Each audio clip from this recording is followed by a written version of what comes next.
Welcome back. So today we are looking at an incredibly dense piece of writing. Oh, it is eye-opening, truly. It really is. And it forces us to look past, the tabloid gossip and those sensational headlines of the Epstein files. Right, the stuff everyone has already heard a million times. Exactly.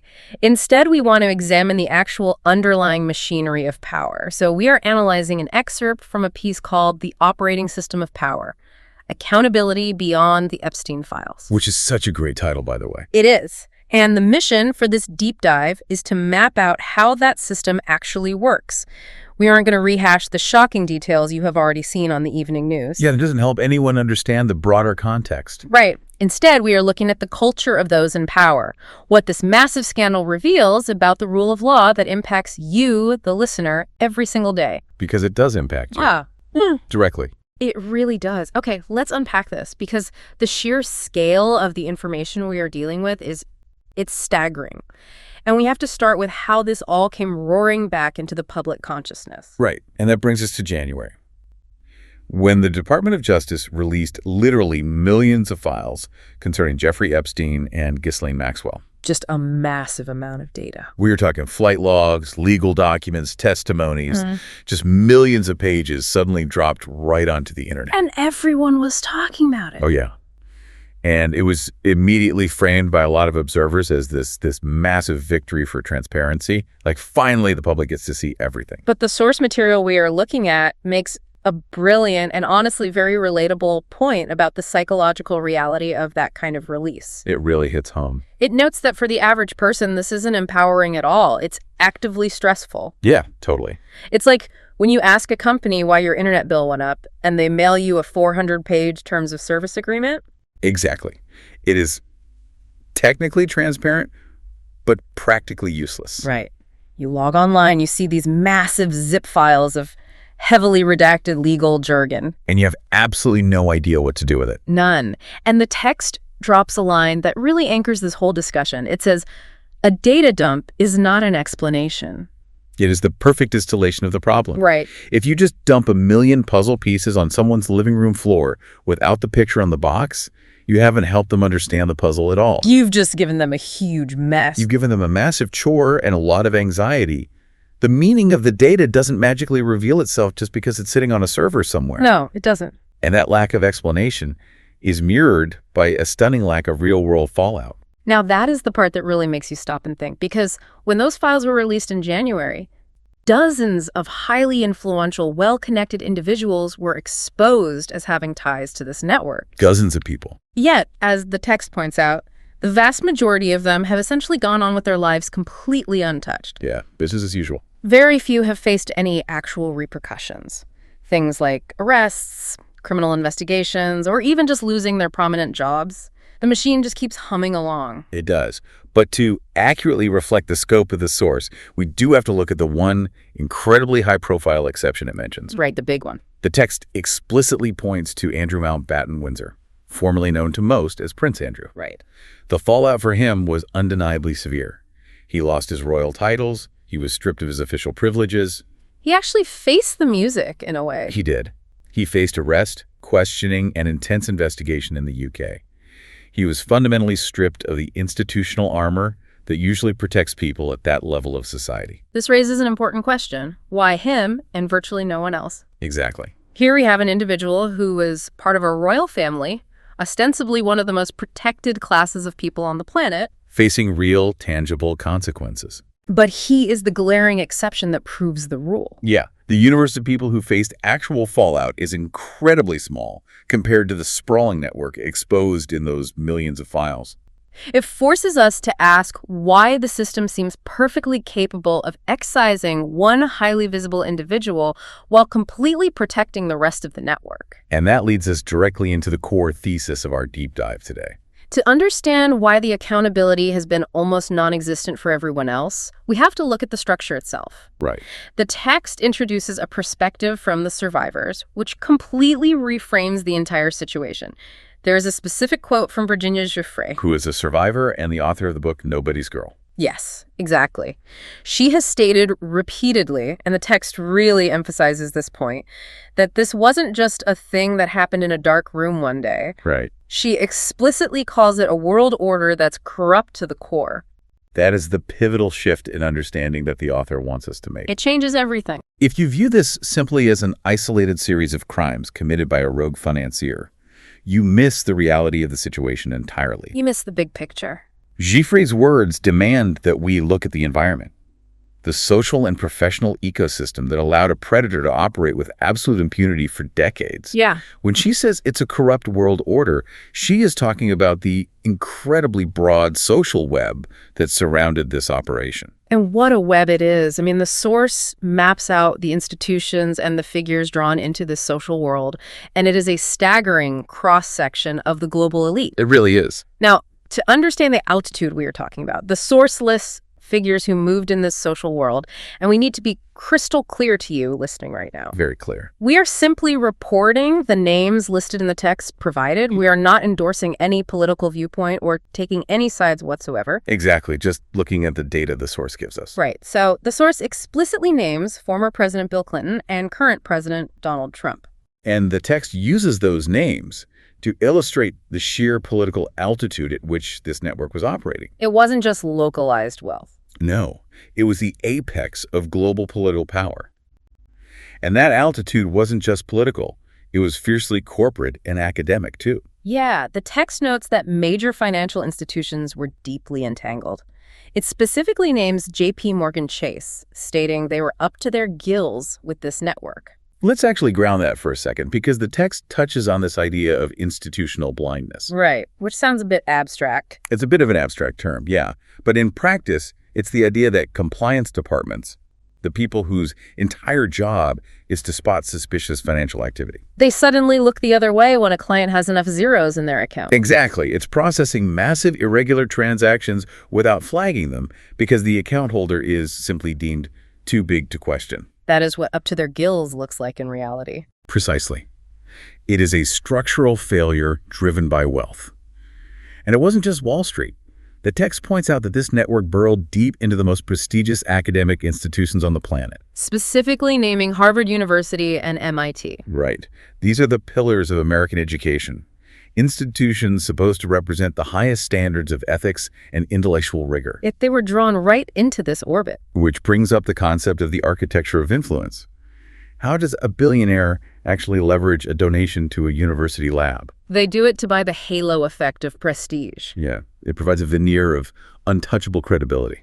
If you are funding cutting-edge science at Harvard or MIT, society automatically assumes you are a legitimate philanthropic pillar of the community. It is a way of purchasing social camouflage. It is brilliant in a deeply cynical way. Very cynical. And that brings us to the challenge of how you even cover a story with this kind of scope. A story that touches presidents, Wall Street giants, and Ivy League universities. Here's where it gets really interesting. Because a traditional news cycle doesn't really know how to handle something this fast. They don't. They covered the data dump for a day, maybe a week, chase whatever famous name drops, and then move on to the next crisis. They just churn through it. But our source text outlines a completely different approach. It highlights independent media, specifically a publication called The Ink. Right. They made a conscious decision to step back from that frantic day-to-day reporting. Instead, they created a weekly class series to examine the structure. Which is so smart. Their entire goal is to explain exactly what Virginia J was talking about. How does this massive operating system of power actually function on a daily basis? It is a vital distinction. Day-to-day reporting asks, who did what today?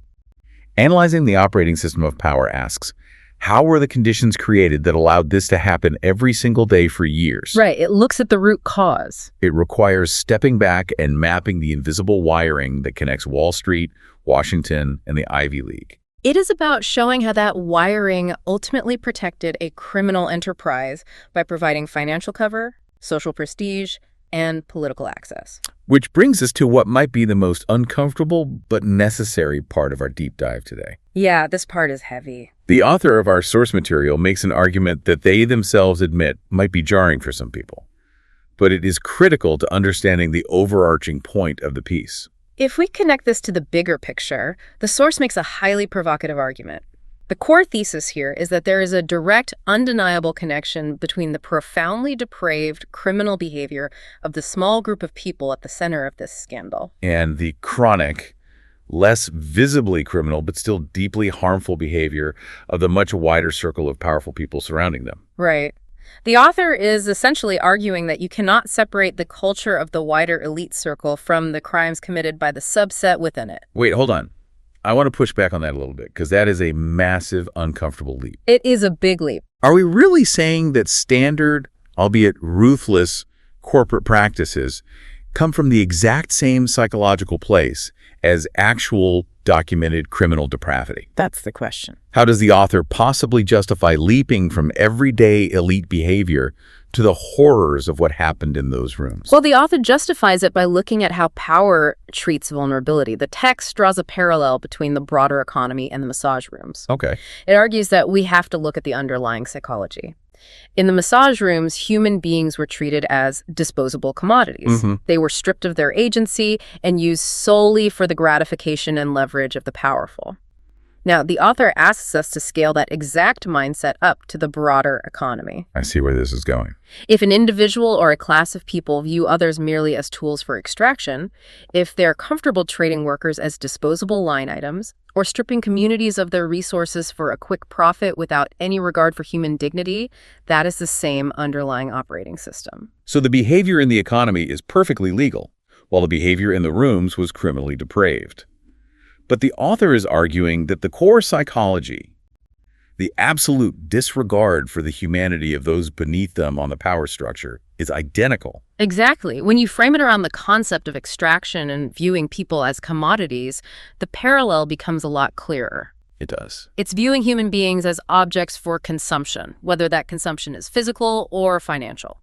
And if that mindset of extraction applies to the broader economy, it's not hard to see how it infects corporate leadership, too. Not at all. There's this wild comparison made in the text between Wall Street boardrooms and Epstein's private island.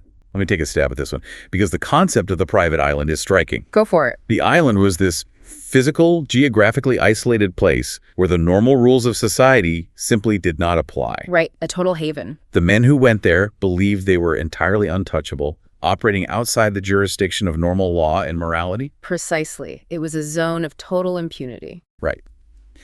And the text asks us to apply that exact same concept of impunity to corporate governance.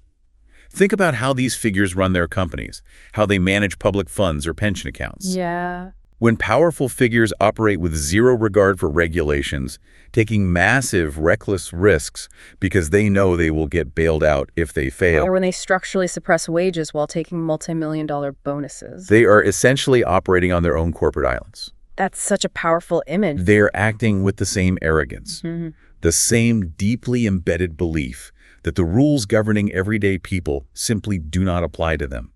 They don't need a physical island in the Caribbean because their boardroom functions the exact same way. The island was just a physical manifestation of a psychological state that these leaders bring to work every single day. That is exactly the parallel the author is drawing. It is about a structural immunity to consequence.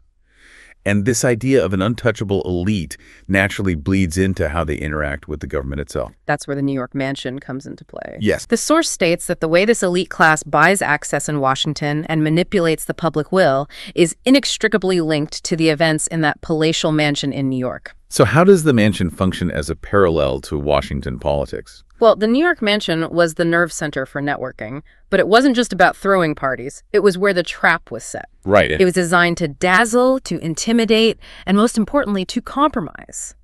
People were brought there, lavishly entertained, and subtly entangled in a web of favors, secrets, and leverage. And now look at how lobbying and access buying work in Washington, D.C. It's the exact same mechanism of capture. It is about using massive wealth to buy proximity to power, to manipulate legislation, and to subvert the democratic will of the public. The mansion was a microcosm of a much larger political reality where money buys influence and influence buys protection. Whether you are trading favors in a gilded dining room in Manhattan or at a high-dollar fundraiser in D.C., the text argues it is the same exact transactional corruption of power. It is about creating a closed loop where the powerful only answer to the powerful. What's fascinating here is the underlying synthesis of all these parallels. When you look at the extraction in the economy, the impunity in the corporate boardrooms, and the access buying in politics, what is the common thread tying it all together? Indifference. The source explicitly names it. It is a profound structural indifference to the well-being, the rights, and the humanity of anyone outside that protected circle. Yeah. Power, in this framework, operates by the exact same rules across completely different domains. The depravity at the center of the Epstein scandal was just the most extreme, malignant symptom of a mindset that infects the entire operating system of the elite class. So what does this all mean? We've covered overwhelming data dumps, the fall of a prince, the involvement of presidents and massive banks, and these really heavy comparisons about the economy and corporate greed. There's a lot to take in. For you, the listener, trying to make sense of your world, the ultimate takeaway from this deep dive is that this isn't just a true crime story about a single, isolated criminal network that got busted. No, not at all. The source material is begging us to realize that this is about recognizing how a broader operating system of power functions in your everyday life. This exact same machinery, this same culture of indifference and impunity affects the economy you work in. It affects the workplace you rely on to feed your family. It affects the fundamental rule of law that you expect to protect you. When the rule of law is corrupted for the elite, it degrades the society the rest of us have to live in. We are not separated from this scandal. We are living inside the system that produced it. We are subjected to its downstream effects every day. When institutions, whether they are banks, universities, or government bodies, are hollowed out by this kind of transactional, indifferent power, trust in society collapses. And that affects everything from the cost of living to the basic foundational belief that justice is even possible. Exactly. It is all connected. The operating system isn't broken. It is functioning exactly as it was designed to, protecting the people it was built to protect. It's working perfectly for them. Now, before we let you go, I want to leave you with a final thought to mull over. Something that builds right off of what we've learned today about how the system operates and defends itself. Okay. We talked at the very beginning about how stressful and overwhelming that massive data dump was in January. Millions of files dropped all at once, framed as ultimate transparency. Right. But I want you to consider this. In our modern digital age, could transparency actually be a deliberate defense mechanism used by the powerful? Oh, wow. Could dropping millions of unorganized, highly technical files be a tactic designed specifically to exhaust the public? Think about it. That makes a lot of sense. If you throw millions of pages at a public that is already tired, overworked, and stressed, you essentially prove that without clear synthesis and analysis, raw data can protect a corrupt system just as effectively as total secrecy. Does drowning us in data keep the operating system running in the dark? It is definitely something to think about the next time a massive document release makes the headlines and everyone celebrates the transparency. Thank you so much for joining us on this deep dive. We'll catch you on the next one.